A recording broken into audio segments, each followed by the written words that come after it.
बिस्मिल्लाहिर्रहमानिर्रहीम। अस्सलाम वालेकुम डियर स्टूडेंट्स। हमने लास्ट टाइम डिस्कस किया था कि कौन कौन से फैक्टर्स हैं जो हैबिटेट के चेंज करने में, हैबिटेट चेंज होने में या चेंज होने की वजह बनते हैं। उनमें हमने टेम्परेचर की बात की थी, सनलाइट की बात की थी, वाटर की बात की थी, माइग्रेशन की बात की थी। तो स्टूडेंट अब हम जो डिस्कस करेंगे वो नेचुरल डिजास्टर्स हैं जिनमें फ्लड हो सकता है, आप कह सकते हैं इसमें यानी सैलाब हो सकता है, सैलाब के बाद ज़लज़ला यानी अर्थक्वेक्स हो सकते हैं, ठीक है। उसके अलावा इसमें हो सकता है लाइटनिंग हो सकती है, कैप साली जिसे आप कहते हैं, वो सारे फैक्टर्स भी हो सकते हैं। तो सबसे पहले हम कैप की बात करते हैं, ड्रॉट्स की बात करते हैं, ठीक है।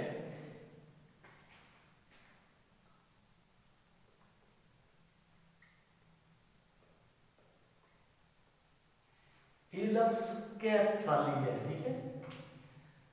कैप साली ये एक वो पीरियड होता है जिसमें किसी भी इलाके में बहुत लंबे अरसे तक कोई बारिश नहीं होती। ये वो पीरियड होता है जिसमें किसी भी इलाके में काफी अरसे तक, काफी लंबे अरसे तक कोई बारिश नहीं होती। और जब बारिश नहीं होगी तो वहां पे ना तो कोई क्रॉप्स वगैरह होंगी, ना प्लांट ग्रो करेंगे, और जब प्लांट ग्रो नहीं करेंगे तो एनिमल्स वहां से, पहली बात है एनिमल तो डिपेंड ही प्लांट्स पे करते हैं। अब जब वहां पे प्लांट्स नहीं होंगे तो एनिमल्स को वहां से माइग्रेट करना पड़ेगा, या ये भी होता है कि एनिमल्स वहां पे मर जाते हैं। पहली बात है अब प्लांट्स नहीं है, एनिमल्स डिपेंड करते हैं प्लांट्स पे, और जब प्लांट्स नहीं है तो या तो एनिमल्स वहां पे मर जाएंगे या वहां से मूव कर देंगे, ठीक है। तो ये वो पीरियड होता है जिसमें किसी भी इलाके में लंबे अरसे तक, काफी अरसे तक कोई बारिश नहीं होती। It is the period when there is no rain for a long time in an area, ठीक है। It is the period in which, ठीक है, no rain, there is when, it is the period in which when there is no rain, yeah, it is the period when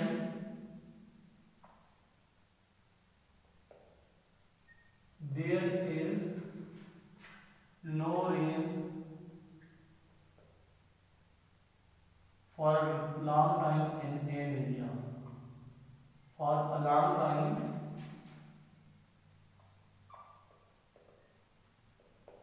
in an area। ये वो period होता है जिसमें किसी भी इलाके में काफी लंबे अरसे तक कोई बारिश नहीं होती। अगर आप इसमें देखें, फोन्स हो गई, ठीक है, स्ट्रीम्स हो गई, ये पोन्स और स्ट्रीम जो होती हैं, ये आप जिसे कहते हैं तालाब या नदी नाले, ये ड्राई अप, खुश्क हो जाते हैं। सारी बात है जब बारिश नहीं होगी तो ये क्या हो जाएंगे, खुश्क हो जाएंगे।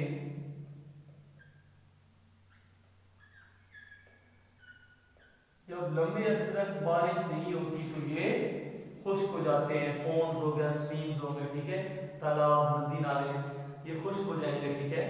तो अब जितनी भी इस पोन्स के अंदर अगर हम देखें प्लांट्स हैं, ठीक है, तो प्लांट्स क्या होंगे, बिल्कुल ही खत्म हो जाएंगे, डाई यानी मर जाएंगे।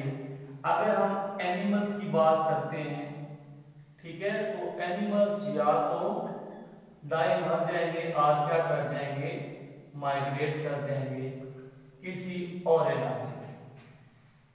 तो कैप साली वो पीरियड होता है जिसमें किसी भी इलाके में लंबे अरसे तक कोई बारिश नहीं होती, पोन्स और स्ट्रीम्स ड्राई अप, खुश्क हो जाते हैं। प्लांट्स होंगे तो वो बिल्कुल खत्म हो जाएंगे, एनिमल्स होंगे तो या खत्म हो जाएंगे या वो एक जगह से वहां से दूसरी जगह माइग्रेट कर जाएंगे। तो ये हमारे पास है कैद साली, ठीक है। नेक्स्ट हम बात करते हैं फ्लड की या सैलाब जिसे कहते हैं।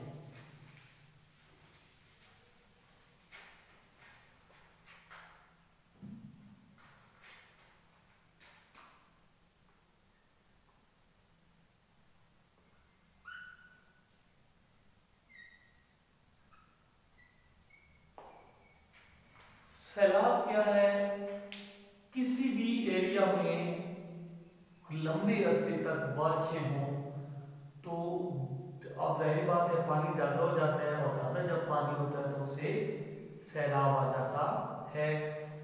और सैलाब बहुत ज्यादा तबाही करता है, यानी फसलें होंगी तो उनको तबाह कर देगा, प्लांट्स को, एनिमल्स को अपने साथ बहा के ले जाता है। यानी प्लांट्स भी खत्म हो गए, एनिमल्स भी खत्म हो गए। पाकिस्तान में पिछले काफी अरसे से ये सूरत हाल रहती है सिंध के एरियो में, ठीक है। या जो आप कह सकते हैं मैदानी एरिया होते हैं वहाँ पे ये काफी सूरत हाल का सामना रहा है, और बहुत ज्यादा नुकसान पाकिस्तान में होते रहते हैं। यानी जब बहुत ज्यादा बारिशें होती है किसी भी एरिया में, तो अब जब पानी की ज्यादा मकदार होती है तो उससे क्या आ जाता है, सैलाब आ जाता है। और फिर जहाँ जहाँ से गुजरता है पानी वहाँ पे फसलें, प्लांट्स जो भी हैं सारे कुछ क्या कर देता है, खत्म कर देता है। एनिमल्स को अपने साथ ले जाता है, या एनिमल्स बच भी जाते हैं, ठीक है। तो जब प्लांट्स वगैरह सारे डिस्ट्रॉय हो जाएंगे, खत्म हो जाएंगे, तो उन एनिमल्स के खाने के लिए कुछ भी बाकी नहीं बचेगा, तो वो या वो भी मर जाएंगे या वो भी क्या कर जाएंगे, माइग्रेट कर जाएंगे। तो ये हमारे पास फ्लड है। फ्लड को आप कह सकते हैं कि when an area gets a lot of rain for a long time, ठीक है। when an area gets a lot of rain, जब किसी एरिया में बहुत ज्यादा बारिश होती है for a long time, एक लंबे अरसे में, there will be flood, ठीक है।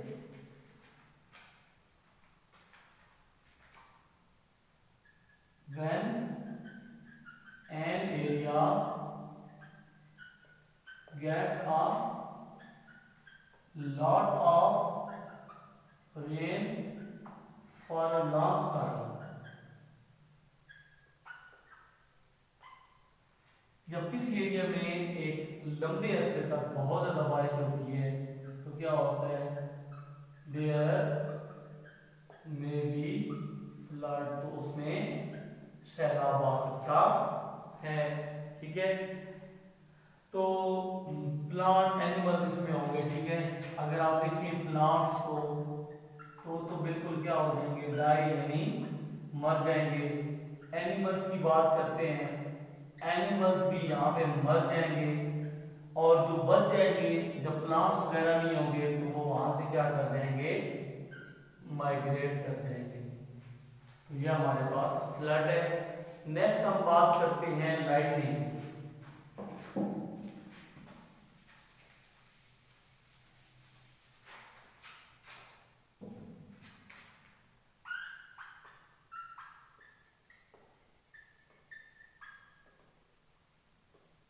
लाइटनिंग यानी बिजली जो चमकती है, ठीक है।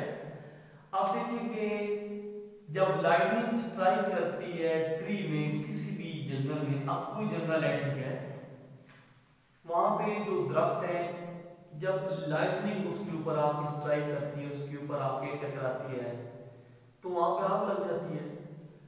अब वो दरख्त है जंगल के अंदर, जब उसको आग लगेगी तो आसपास कितने ज्यादा दरख्त होते हैं, वहां से आग फैलेगी, साथ वाले दरख्त को लगेगी, लगते लगते क्या हो जाएगा, पूरा जो जंगल है वो जल जाएगा।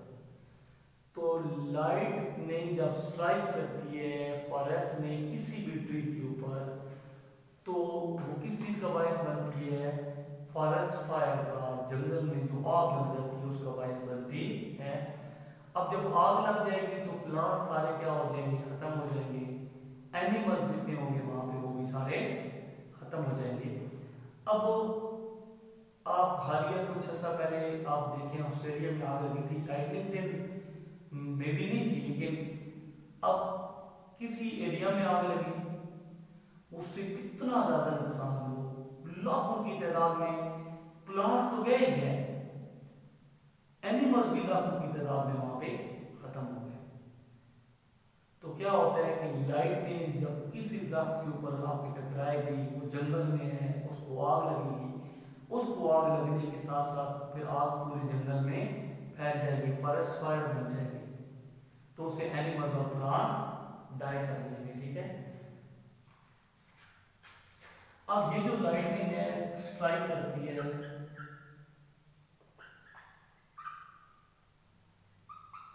एट अ ट्री, ये ट्री किसके कहां पे है, फॉरेस्ट के अंदर है। जब लाइटनिंग उसके ऊपर स्ट्राइक करती है तो ये किस चीज का बायस बनती है, काजिंग फॉरेस्ट फायर, यानी आग का, यानी पूरे जंगल की आग का बायस बनती है। अब इसमें देखिए जितने प्लांट्स हैं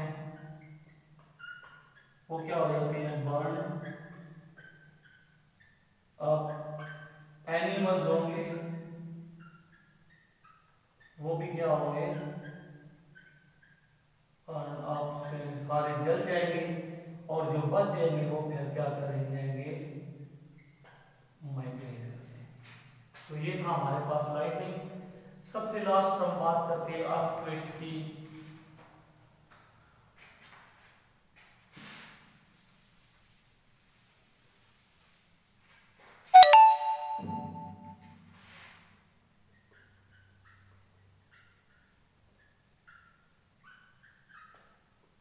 ये जो जलजला होता है, ठीक है, जलजले की हम बात करते हैं। ठीक है, अर्थक्वेक जो है ना, ये एक सडन शॉक्स होते हैं ऑफ अर्थ सरफेस, जमीन की सतह के सडन जो शॉक्स होंगे वो अर्थक्वेक्स कहलाएंगे।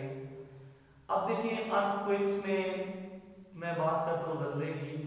अक्टूबर 8 2005 को, यानी 8 अक्टूबर 2005 को पाकिस्तान में एक इंतहाई खतरनाक किस्म का जलजला आया था,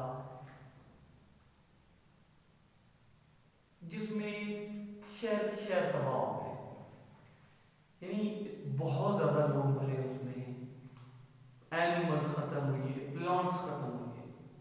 ठीक है,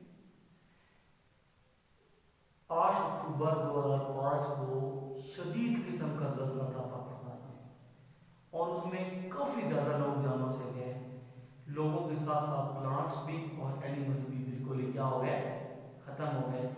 तो ये भी हैबिटेट के चेंज होने का एक फैक्टर है। ठीक है, तो अर्थक्वेक्स क्या हैं, are sudden shocks of earth surface, sudden